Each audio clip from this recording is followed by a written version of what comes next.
샬롬 류 선생의 구속사 천국열차 유도순 목사님의 신구약 성경 파노라마를 낭독하는 시간입니다. 지금은 학계 파노라마 2장 1절에서 9절입니다. 내가 영광으로 이전에 충만케 하리라. 요절은 7절. 또한 만국을 진동시킬 것이라. 만국의 보배가 이르리니 내가 영광으로 이전에 충만케 하리라. 만군의 여호와의 말이니라. 2장 1절에서 9절 말씀은 첫 번 말씀이고 첫 번 말씀 임하고 약 50일이 지난 후 성전 건축을 시작한 지 약 4주 후에 임한 두 번째 말씀입니다. 전부가 9절밖에 안 되지만 모두가 주옥 같은 보배로 말씀이기에 문단을 나누어 증거코자 합니다. 그러므로 여기가 학계에서의 심장이라 할 수가 있는데 중심점은 내가 영광으로 이전에 충만케 하리라는 말씀이었습니다. 1장은 하나님의 전 역사를 시작하는 것으로 1장 14절에서 15절 끝났는데 건물이나 인간의 몸은 그릇과 같은 것으로 무엇으로 채우냐가 중요합니다. 하나님은 내가 영광으로 이전에 충만케 하리라 하십니다. 이 말씀을 하시기 위해서 두 번째 임한 것입니다. 도표를 보시면 내가 영광으로 이전에 충만케 하리라 하는 말씀을 중심으로 1. 총독 대제사장 백성들에게 고하라. 이것이 너희의 눈에 보잘것이 없지 아니하냐 하십니다. 3. 그러나 굳세게 할지어다 하고 격려하시면서 4. 내가 너와 함께하노라. 5. 나의 언약 나의 신이 너희 중에 머물러 있나니 두려워하지 말라. 6. 조금 있으면 만국을 진동시킬 것이라 하십니다. 그리고 하신 말씀이 내가 영광으로 이전에 충만케 하리라. 7. 은도 내 것이요 금도 내 것이라. 8. 이전에 나중 영광이 이전 영광보다 크리라. 9. 내가 이곳에 평강을 주리라 하고 약속하십니다.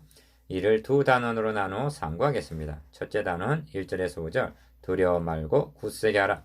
둘째 단원 6절에서 9절 나중 영광이 더욱 크리라. 주제 내가 영광으로 이전에 충만케 하리라. 기억 모세가 하나님께서 명하신 식양대로 성막 세우기를 필하였을 때 구름이 회막에 덮이고 여호와의 영광이 성막에 충만함에 출애굽기 40장 34절 얼마나 충만했으면 모세가 회막에 들어갈 수가 없었다고 말씀합니다. 니은 솔로몬이 하나님이 그려주신 대로 성전을 건축하여 헌당하였을 때 여호와의 영광이 그 전에 가득하니 여호와의 영광이 여호와의 전에 가득하므로 제사장이 그 전에 들어가지 못하였고 합니다. 역대하 7장 1절에서 2절. 디귿 성막과 성전은 말씀이 육신에 대해 우리 가운데 거하실 임마누엘에 대한 모형으로 주어진 것입니다. 그리하여 우리가 그 영광을 보니 아버지의 독생자의 영광이요 은혜와 진리가 충만하더라 하고 요한복음 1장 14절 성취가 된 것입니다. 하나님께서는 지금 이를 이루어 나가시는 중입니다. 그래서 내가 영광으로 이전에 충만케 하리라. 이전의 나중 영광이 이전의 영광보다 크리라 하시는 것입니다. 9절 디귿 성전을 건축하리라 하시는 의도가 무엇이며 성전이 왜 필요한가? 이를 세 가지로 요약할 수가 있는데 첫째는 예배를 통해서 하나님과 교제하기 위해서요. 둘째는 번제 속죄제 등을 통해서 메시아 언약을 망각하지 않게 하기 위해서요. 셋째는 고난과 시련 중에도 메시아를 대망하는 소망으로 살아가게 하기 위해서입니다. 첫째 단은 1절에서 5절 두려워 말고 굳세게 하라. 1. 7월 곧 그 달 21일에 여호와의 말씀이 선지자 학계에게 임하니라. 가라사대 너는 스알델의 아들 유다 총독 스룹바벨과 여호사닥의 아들 대제사장 여호수아와 남은 백성에게 고하여 이르라 하십니다. 1절에서 2절 무엇을 고하라 하시는가? 2. 너희 중에 남아있는 자 곧 이전 영광을 본 자가 누구냐? 이제 이것이 너에게 어떻게 보이느냐? 이것이 너희 눈에 보잘것이 없지 아니하냐 하십니다. 포로에서 귀환한 후에 재건되는 제2성전은 솔로몬의 전성시대에 세운 성전에 비해서 너무나 초라했습니다. 그리하여 첫 성전을 목격했던 노인들은 대성 통곡을 했다고 기록되어 있습니다. 에스라 3장 12절 3. 그러나 나 여호와가 이르노라. 스룹바벨아 스스로 굳세게 할지어다. 여호사닥의 아들 대제사장 여호수아야 스스로 굳세게 할지어다. 나 여호와의 말이니라. 이 땅 모든 백성아 스스로 굳세게 하여 일할지어다 하고 4절 상반절 그 초라함을 책망을 하시는 것이 아니라 격려하십니다. 기억. 이 격려는 성전 건축을 재개한 지 한 달 정도 지난 후에 임한 말씀입니다. 이러보건대 저들은 두 가지 면에서 낙심하고 있었던 것으로 여겨집니다. 첫째는 자신들이 하고 있는 일이 너무나 보잘것이 없는 일이라고 여긴 데서 오는 낙심입니다. 이 점이 은도 내 것이요 금도 내 것이라 하시면서 이 전에 나중 영광이 이전의 영광보다 크리라 하신 말씀에 나타납니다. 니은 둘째는 대적의 방해입니다. 그래서 총독, 대제사장, 모든 백성에게 굳세게 할지어다 하는 말씀을 각각 하시면서 두려워하지 말지어다 하십니다. 5절 내후 외환의 시련은 주의 종 누구에게나 따르는 것입니다. 사도 바울은 우리가 마게도냐에 이르렀을 때에도 우리 육체가 편치 못하고 사방으로 환난을 당하여 밖으로는 다투며 안으로는 두려움이라 합니다. 고린도후서 7장 5절 밖에서 오는 환난보다는 열매의 빈약에서 오는 침체가 주의 종들을 무기력하게 만듭니다. 그래서 바울은 우리가 선을 행하되 낙심하지 말지니 피곤하지 아니하면 때가 이름에 거두리라 하고 격려합니다. 갈라디아서 6장 9절 4. 본문에서도 내가 너희와 함께 하노라 만군의 여호와의 말이니라 하고 4절 하반절 보장해 주십니다. 기억 하나님은 구원 계획을 이루시기 위해서 아브라함, 이삭, 야곱, 모세, 여호수아, 다윗, 베드로, 요한, 바울 등 많은 종들을 들어 쓰셨습니다. 이들은 육적을 하면 약하고 천하고 멸시받고 없는 자들이었습니다. 고린도전서 1장 26절에서 29절 그런 자들이 자신에게 부여된 사명을 감당할 수 있었던 원동력이 어디서 나온 것인가? 오직 한마디 내가 정녕 너와 함께 있으리라 에서 온 것입니다. 출애굽기 3장 12절 니은 그러므로 주님께서 지상명령을 하시고 보장해 주신 말씀이 무엇인가? 내가 너에게 큰 예배당을 주리라 선교 자금을 주리라 하신 것이 아닙니다. 볼자다 내가 세상 끝날까지 너희와 항상 함께 있으리라는 말씀입니다. 마태복음 28장 20절 이에 대한 우리의 응답이 무엇인가? 그가 친히 말씀하시기를 내가 과연 너희를 버리지 아니하고 과연 너희를 떠나지 아니하리라 하셨느니라. 그러므로 우리가 담대히 가로되 주는 나를 돕는 자시니 내가 무서워 아니하겠노라. 사람이 내게 어찌하리요 하는 믿음입니다. 히브리서 13장 5절에서 6절 5.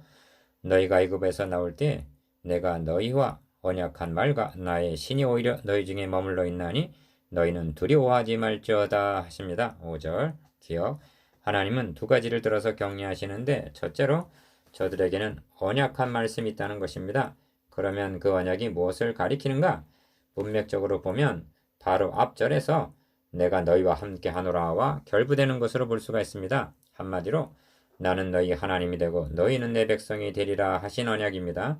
출애굽기 6장 7절, 29장 45절, 신명기 29장 13절 그리고 이는 율법으로 되는 것이 아니라 유월절 어린 양의 피, 즉 메시아 언약 안에서만이 가능하여지는 것입니다. 니은 둘째는 나의 신이 오히려 너희 중에 머물러 있나니 하신 말씀입니다. 나의 신이란 성신을 가리키는데 구약 성경에서 이런 보장을 대한다는 것은 우리에게 큰 도전이 됩니다. 구약 시대에도 성령의 역사는 있었습니다. 모세가 이 모든 백성을 내가 잉태하였나이까 책임이 심히 중하여 나 혼자는 이 모든 백성을 칠 수 없나이다 하고 탄원하자 하나님은 너에게 임한 신을 그들에게도 70인 장로 임하게 하리니 그들이 너와 함께 백성의 짐을 담당하고 너 혼자 지지 아니하리라 하고 민수기 11장 12절 17절 말씀하셨습니다. 성경은 여호와의 신이 사울에게서 떠나고 다윗이 여호와의 신에게 크게 감동되니라 합니다. 사무엘상 16장 13절에서 14절 디귿 하물며 말세 내가 내 영으로 모든 육체에게 부어주리니 한 사도행전 2장 17절 신약의 성도들이 자신들에게 아들의 피로 세워주신 새 언약이었고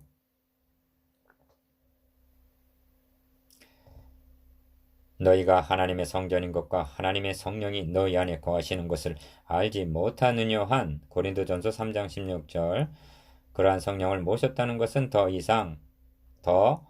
이상은 없는 위로와 격려가 되는 말씀입니다. 좀 더 인용을 한다면 성도가 세상을 판단할 것을 너희가 알지 못하느냐 우리가 천사를 판단할 것을 너희가 알지 못하느냐 너희 몸이 그리스도의 지체인 줄을 알지 못하느냐 너희 몸이 성령의 전인 줄을 알지 못하느냐 하고 고린도전서 6장 2절, 3절, 15절, 19절.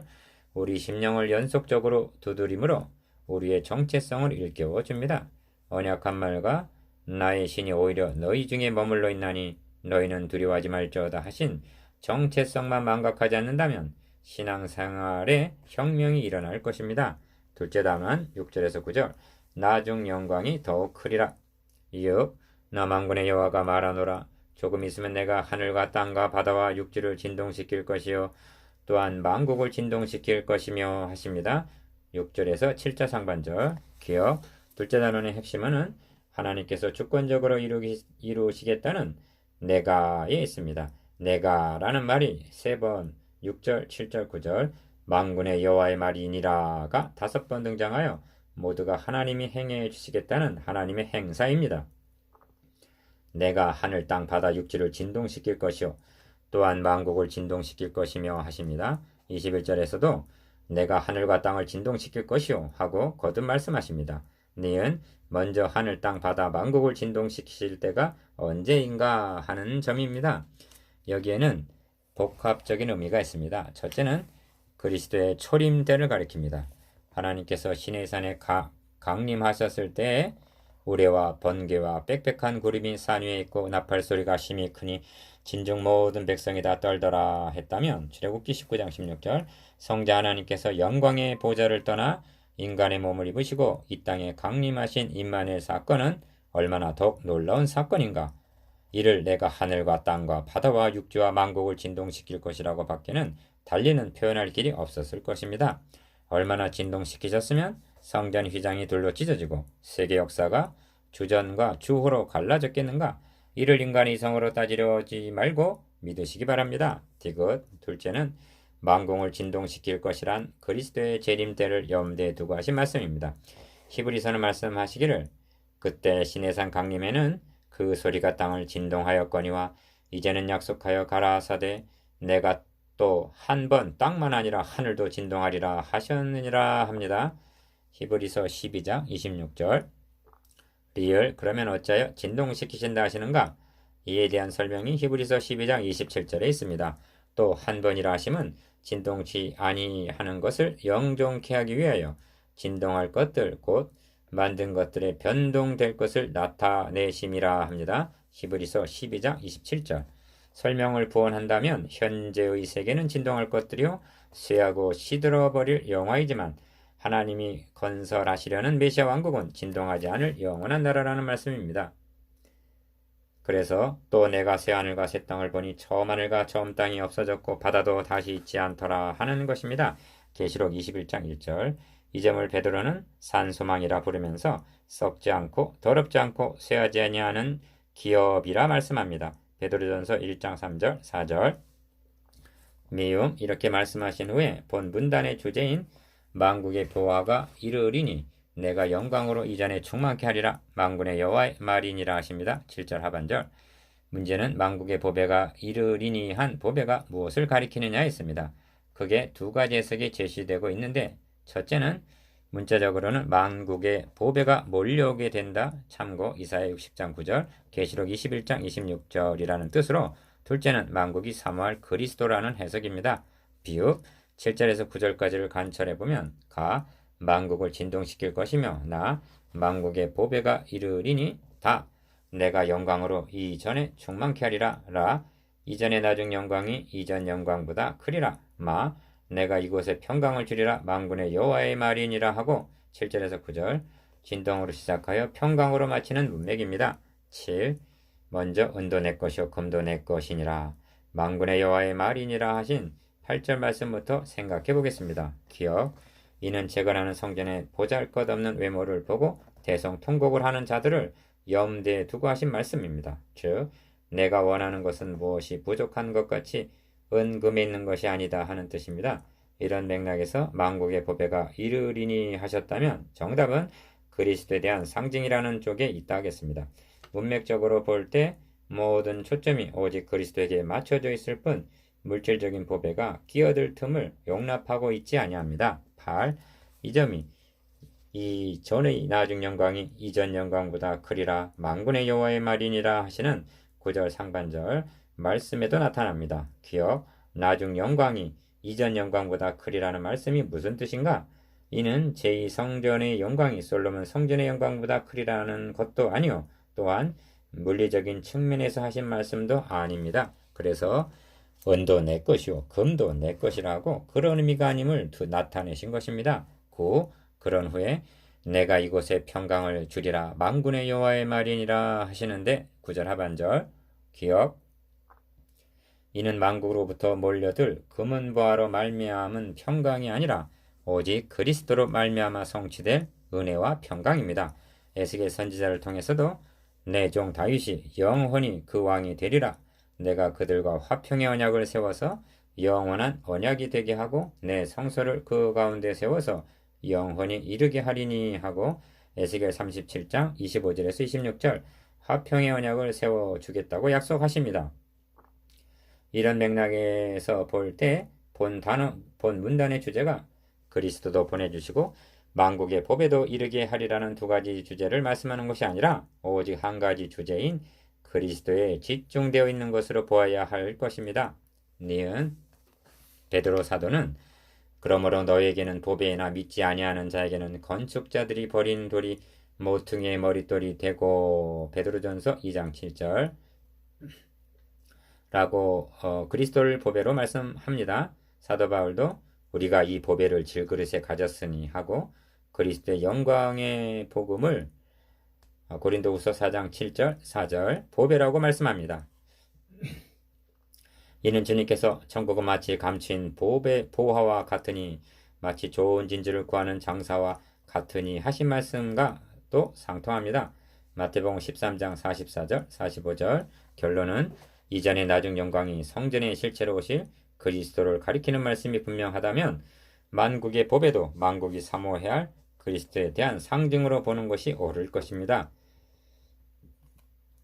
이것이 학개 선지자에게 임한 두 번째 말씀입니다. 우리는 이 보배를 이미 소유한 자들입니다. 디귿 본 문단을 2장 1절에서 9절 마치기 전에 확인해야 할 일이 남았습니다. 그것은 하나님이 행해 주신 일과 우리가 행해야 할 일이 무엇인가 하는 점입니다. 먼저 하나님이 행해 주실 일입니다. 내가 너희와 함께 하노라 하신 것 4절 언약과 성령을 주신 일 5절 하늘과 땅과 바다를 진동시킬 일 6절 영광으로 이전에 충만케 해 주실 일 7절 만국의 보배가 이르게 하실 일 이곳에 평강을 주리라 하신 일 등은 9절 모두가 하나님이 행해 주시겠다는 약속입니다. 이 약속을 믿는 우리가 해야 할 일이 무엇인가? 스룹바벨아 스스로 굳세게 할지어다 여호수아야 스스로 굳세게 할지어다 모든 백성아 스스로 굳세게 하여 일할지어다 하신 말씀입니다. 4절 사도 바울은 격려합니다. 그러므로 내 사랑하는 형제들아 경고하며 흔들리지 말며 항상 주의 일에 더욱 힘쓰는 자들이 되라. 이는 너희 수고가 주 안에서 헛되지 않은 줄 알미니라. 고린도전서 15장 58절 아멘. 10. 묵상해 보겠습니다. 기억 두려워 말고 굳세게 하라. 격려하시는 의도에 대해서 니은 만국을 진동시킬 것이라는 의미에 대해서 디귿 이전에 나중 영광이 더욱 크리라에 대해서 리을 하나님의 행해 주실 일과 우리가 해야 할 일에 대해서